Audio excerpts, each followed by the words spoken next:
ইন্দোনেশিয়ার president প্রাবো Subianto জাতিসংঘের নিরাপত্তা পরিষদের অনুমোদন সাপেক্ষে যুদ্ধ পরবর্তী গাজায় শান্তি প্রতিষ্ঠার জন্য কমপক্ষে 20,000 সেনা পাঠানোর প্রস্তাব দিয়েছেন। 23 সেপ্টেম্বর জাতিসংঘের সাধারণ পরিষদে ভাষণ দিতে গিয়ে তিনি এই ঘোষণা দেন। বিশ্বের বৃহত্তম মুসলিম সংখ্যাগরিষ্ঠ দেশটির পক্ষ থেকে এটি হবে সবচেয়ে বড় শান্তিরক্ষী বাহিনী পাঠানোর প্রস্তুতি।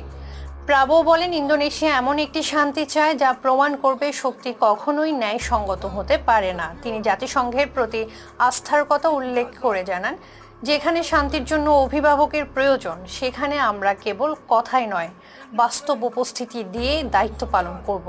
তিনি আরও বলেন, শুধু গাজায় নয়, ইউক্রেন, সুদান কিংবা লিবিয়ার মতো অন্যান্য সংঘাতপূর্ণ এলাকাতেও ইন্দোনেশিয়া শান্তি রক্ষী পাঠাতে আগ্রহী।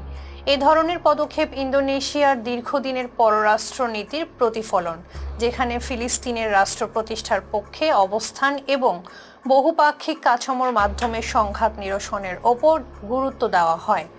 প্রাবোর এই প্রস্তাব এমন সময়ে এলো যখন গাজার যুদ্ধোত্তর পুনর্গঠন ও স্থিতিশীলতা নিয়ে আন্তর্জাতিক মহলে আলোচনার তীব্রতা বেড়েছে। ইসরায়েল এখনও হামাস ধ্বংসের ঘোষণা দিয়ে গাজা শহরে তীব্র অভিযান চালাচ্ছে। এর আগে ফ্রান্স ও সৌদি আরব সাধারণ পরিষদে একটি প্রস্তাব উত্থাপন করেছে, যেখানে যুদ্ধবিরতির অংশ হিসেবে গাজাকে স্থিতিশীল করতে একটি অস্থায়ী আন্তর্জাতিক মিশন গঠনের আহ্বান জানানো হয়। এই প্রেক্ষাপটেই ইন্দোনেশিয়ার প্রস্তাব গাজায় শান্তি রক্ষায় নতুন মাত্রা যোগ করল। ফিরোজা বিপলের সঙ্গে থাকার জন্য ধন্যবাদ।